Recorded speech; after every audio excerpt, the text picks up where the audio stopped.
Some time ago, out of curiosity, I watched an interview of Christopher Reeve in which the actor, most beloved for his portrayal of Superman, discussed a PR stunt that he refused to do.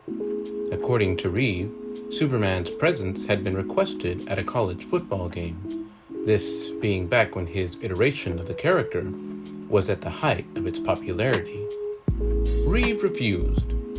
He refused not because he considered the appearance beneath him, which it wasn't, but rather because, as Reeve put it, he didn't have an out. I'm sure most of you are familiar with the character of Superman, so there's no need to take a deep dive and expound on the character's many superhuman attributes. But for those who don't know, here's what's relevant for this monologue. Superman can fly. Reeve wasn't about to have Superman walk out onto a football field, wave to a massive crowd of onlookers, and then walk away. Reeve had respect for the character, understood what the character meant to fans, and how disappointing it would look to have the Man of Steel, the son of Krypton, this almighty alien, just walk off the field like an ordinary man.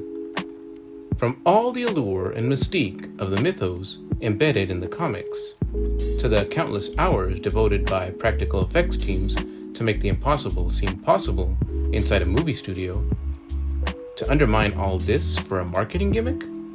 No. Reeve was invested in maintaining the illusion. I too share this sentiment. Now, I'm not comparing myself to Reeve. That hardly seems appropriate, and these fan edits aren't even close in scale and grandeur to Reeve's 4 Superman outings. But just as Reeve refused to publicly appear as Superman because he couldn't live up to the expectations set by the source material, I too worked diligently to maintain the illusion that these fan edits aren't anything more than a collage of sexually charged wank fodder for those of us who like our explicit materials to be wrapped in skin-tight spandex. This is Outside the Frame, maintaining the illusion. Yes, Outside the Frame, the tie-in segment that allows me to loosely justify the existence of these fan edits by offering up insightful bits of information regarding all the elements needed to create these episodes. Let's get into today's topic. You don't need to be a clever detective like Batgirl to discern that the majority of the media used to create each fan edit stems from websites and producers largely targeting audiences with an affinity towards women in costumes being hopelessly outmatched and dispatched in humiliating fashion, with the plot often being as scanty as some of the outfits these damsels parade about on camera. That's where I come in. Nobody wants to be seen in a rusty old Chevy, but slapping a fresh coat of paint on one, upgrading the headlights, and installing a 1,000-watt stereo doesn't change the fact that the engine under the hood is still an old Chevy engine. Similarly, the repurposed content used in these fan edits, while still the driving force, benefits from every addition being included. These additions allow for whatever stigmas that may be attached to the original unedited content to be veiled, even if ever so thinly. Through this process, we give the illusion that this content is truly a part of an interconnected work pieced together to create a cohesive work of fiction. Less dedicated to fulfilling the needs of sexually charged individuals, these edits serve as semi-immersive sequences that expand the limits of the original work. And yes, the illusion is about as good as the CGI was in the movie Spawn, but it's there. And if you can but suspend your disbelief, even just a little, these fan edit projects, on some level, do work. I've been asked on a few occasions why I simply don't allow the original content to play out longer, as it is in fact the reason people click, i.e. the driving force. And for that answer, I have to go back to maintaining the illusion. Out of curiosity more than anything, I visited that infamous naughty website with the word hub at the end. You know the one. Being a fan of the X-Files growing up, I was curious to see if anyone had ever produced a sexual fan fiction about the 2 most famous FBI agents in television. the internet did not disappoint. The Sex Files, I believe it was titled, saw our beloved agents investigating a recent string of abductees who went from being ordinary individuals to sex-starved nymphomaniacs. The cinematography is a far cry from the janky single shots you'll see in a Tracy Jordan production. The acting is miles better, with dialogue that's been rehearsed so that the actors on screen don't trip on their tongues as they mentally scramble to formulate the next sentence. I'm looking for Batgirl. Well, you can't have her. She is all mine.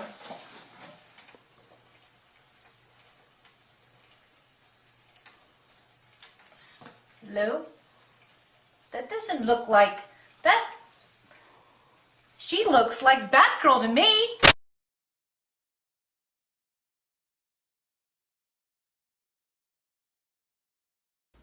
But I digress. The Sex Files was turning out to be a decent fan fiction of sorts until they broke the immersion at the introduction of the first abductee. The woman, confined to an interrogation room, is being observed by the agents through reflective glass. She's dancing provocatively about the room, scantily clad until she's completely naked. As CinemaSins would say, this scene goes on for some time. It's at this point that the story takes a back seat and the truth becomes evident. This is a porno. Sure, I knew what it was going in, but up until that moment, this parody had done a good job of making me forget that. As it relates to Tracy Jordan's work, if you've ever sat through an entire clip, you'll know whatever premise that's introduced at the start will slowly fall apart, giving way to some sexually fueled dreamscape between Batgirl and the camera, or Batgirl and one of her many enemies. Once this line is crossed, the ideals of vigilante justice are no longer at the forefront of the narrative. No longer is Batgirl being properly characterized. I can't even call this iteration a cheap carbon copy, because that would suggest that there's some semblance of the source material on display. No. What we've got is a porn star squeezing into a costume to pander to a demographic of superhero fetishists. A porn star taking a property and slutting all over it. Show me the comic where Harley Quinn plays with Batgirl's bare breasts. Show me the comic where Poison Ivy forces Batgirl to pleasure herself, lest the heroine's identity be revealed. You can't, because they don't exist. This betrayal of the character and of the lore in which she spawned removes any suspension of disbelief, breaks the immersion, and shatters the illusion. Christopher Reeve declined to appear at a football game as Superman because he couldn't fly. I don't allow clips to play out longer because eventually they betray the character.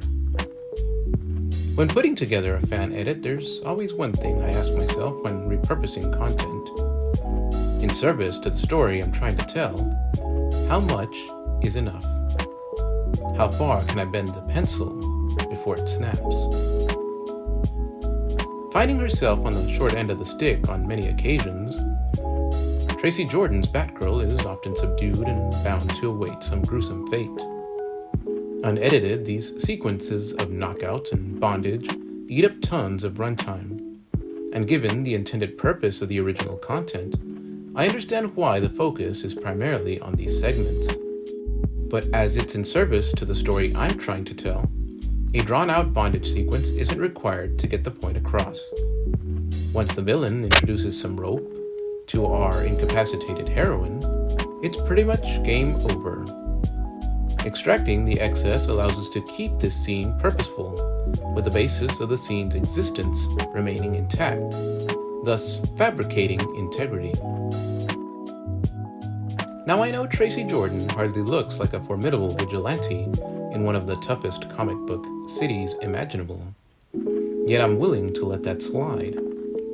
After all, Queen Latifah was cast in The Equalizer as the ass-kicking Robin McCall.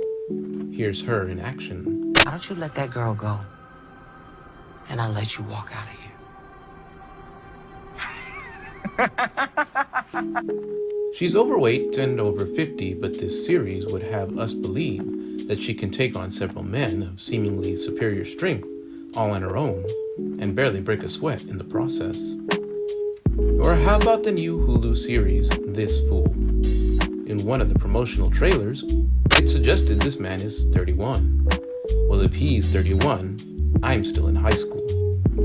The point is, while Tracy Jordan may not physically be the ideal candidate for Batgirl when comparing her to the comics, there is an endearing charm about her that sticks with you while she's out searching for clues or giving a villain the old 1-2. It's in these moments where I still believe she's providing a faithful yet unique adaptation of a beloved character. And that's why these moments matter. That's why these moments exist at the forefront of my fan edits. For those of you who do listen to these, I hope this monologue has proven insightful. As I have often said, just because a subject has been touched on, that doesn't mean I won't come back to it again. I look forward to expounding on some of these ideas, and when there's more to say, I'll certainly come back to this well. This is Missouri 98, wishing you the best. Thank you.